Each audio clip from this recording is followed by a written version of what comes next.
All right, for all you non-pickup truck types, these 2 3/4 ton pickups may look the same, but they're not. Why is that, Nathan? This here is the Luxury King. Plus, that is old and this is new. In fact, for just over $36,000, this Hemi is a bargain. You get 4-wheel drive, you seat 6, and you can tow up to 10,000 pounds. What do you get for that behemoth? Oh, you get a really big V8, but what you get is an all-wheel drive system, not 4-wheel drive, and you get a lot of luxury appointments. You know, this really feels like a Cadillac. That's what it feels like to me, at least. Of pickups. Yeah. So, coming up next on the Fast Lane car, it may not seem like it, but it's a true TFL car mashup.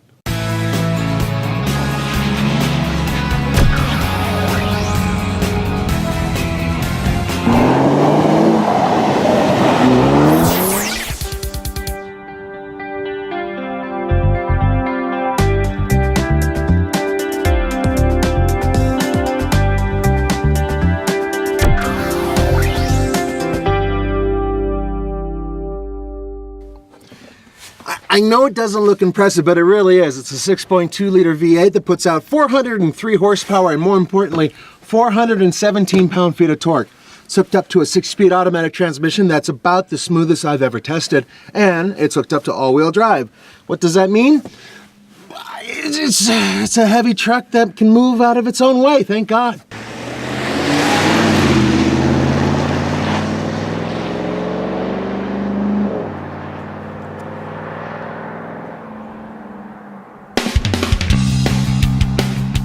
Yep, it's a Hemi, all right. And best of all, it's a Hemi that puts out 395 horsepower and 407 pound-feet of torque, which means it's almost identical to Nathan's beast.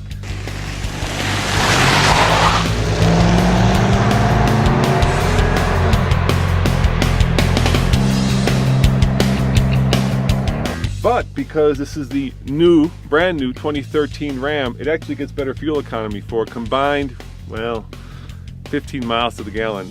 I know that doesn't sound great, but this actually has cylinder deactivation to get that combined 15 number.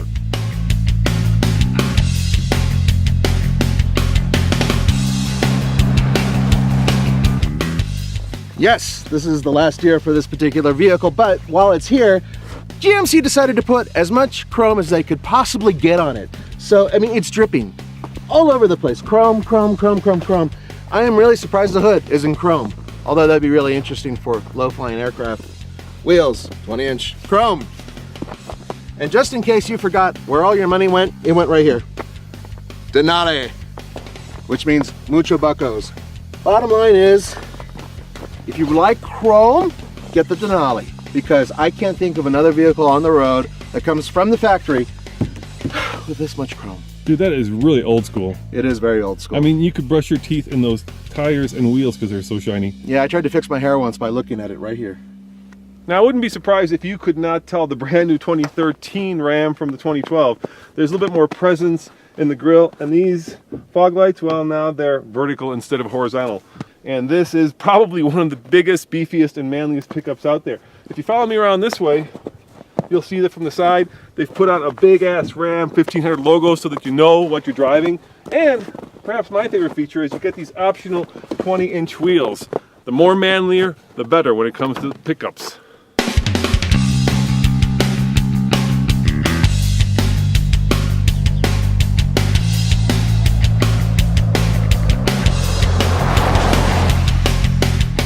I really like the way this Ram drives. You know, it's honest. I mean, let's face it, it's not a sports car, it's not a luxury car, it's a pickup, and the steering is well dampened.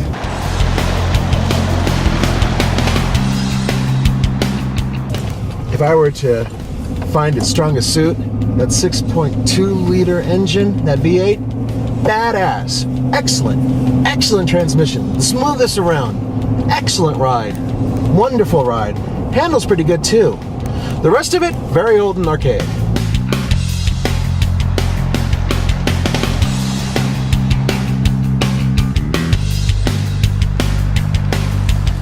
There is a little bit of road feel that comes up through the steering wheel.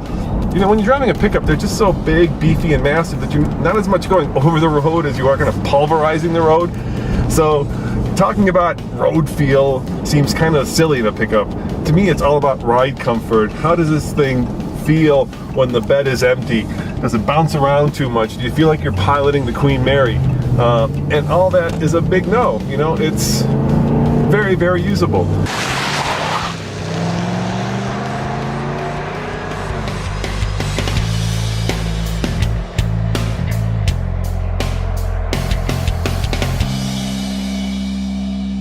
Welcome to the interior of the GMC Denali. Wow, it's old and it's going to be replaced very soon, thank God, because yeah, hard plastic's just about everywhere you touch, and unfortunately that means that the overall feel of the interior is on the cheap side. For the amount of money you're paying for this, over $53,000, it doesn't quite feel like you're getting the most for your money. Fortunately, you do have heated and cooled seats, which are located on the door. I don't know why they're located on the door, but they're located on the door. And you get this amazing looking, kind of fake looking wood, and heated steering wheel, which is one of the thinnest in the industry. So, bottom line, they could do a better job, and hopefully next year they will. Dude, that's a lot of leather you're getting. You are getting a lot of leather, and the seats are really comfortable. Now, I said this was the bargain of the pickup world. Ram does make a workman version of this, which is cheaper, in the 20s. So $36,000 is a lot of money. The interior is a little bit reflective of some cost cutting. I mean, this handle is very plastic, a lot of hard plastics, big beefy steering wheel, but once again, somewhat plastic. Very tidy, very clean interior, comfortable seats.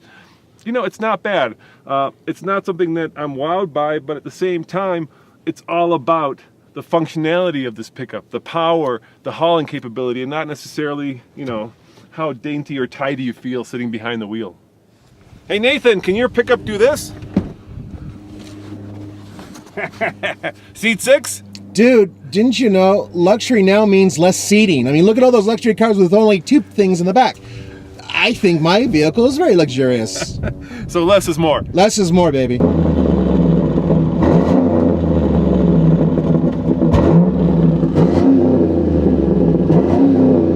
Hey Nathan, earlier this year, I took the Ram from 0 to 60. How long do you think it took? Up here? Yeah. 10 seconds? 9.52. Can you beat it? Well, I do have all-wheel drive, and it's automatic all-wheel drive, so maybe I get better traction, but I don't know. All right, go for it, dude. Let's see. All right, let's find out. My secret weapon? I have all-wheel drive. See what that does. Here we go. Not a bad start for a big lug. This thing actually has got some cojones! Oh my God, I annihilated Roman.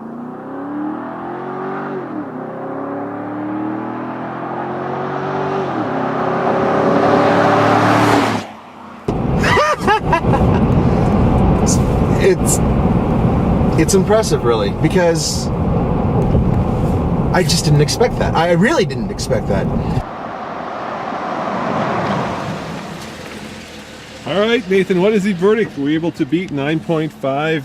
Oh, significantly, my friend. 7.95. Seriously? Seriously. Holy cannoli. Yeah. Wow, that is impressive.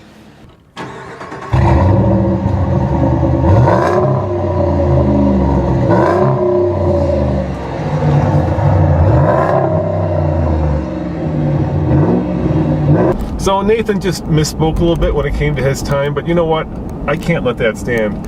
Maybe last time I did the 0 to 60 run, I didn't do something right, but this should be faster than 9.5. So I'm gonna give it one more shot. I got the slow DL set up. I'm setting up a little bit of torque, and here we go.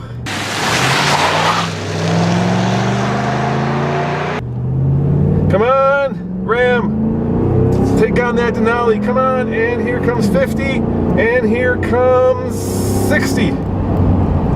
All right, I was a little faster. 9.16, 9.16.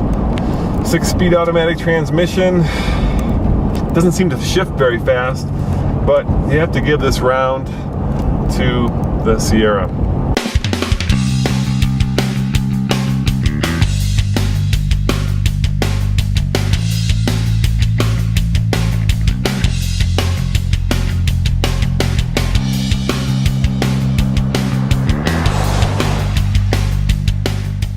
So Nathan, were you able to go under 9 seconds in the Ram? Yes, couldn't I do it. was, How'd yeah. you do it? 8.53, and I did it by using the manual mode. Piece of cake, let it go closer to the red line, went faster. Yeah, that's the thing about the 6-speed. It goes to about 50 and then the power just falls off a cliff and you're like, come on 60, come on 60. All right, so on the TFL scale of buy it, rent it, lease it, or forget it, what do you give this?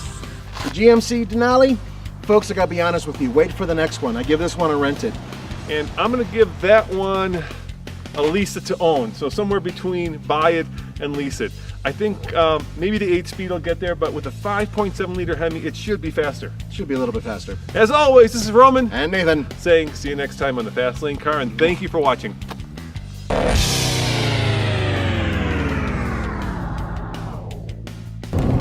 When we talk about steering feel, what we normally try to discuss is how it feels through the steering column, into the steering wheel, and whether or not we actually have any road feel. That way we can figure out what the front wheels are doing. And let's face it, it's a pickup truck, so it's not that big of a deal. But I'll tell you what is, the actual steering wheel. In this particular case, this is the thinnest steering wheel I've felt since driving a 1965 Mustang. I kid you not, it's really skinny, and I don't know, I think fat steering wheels are the way to go.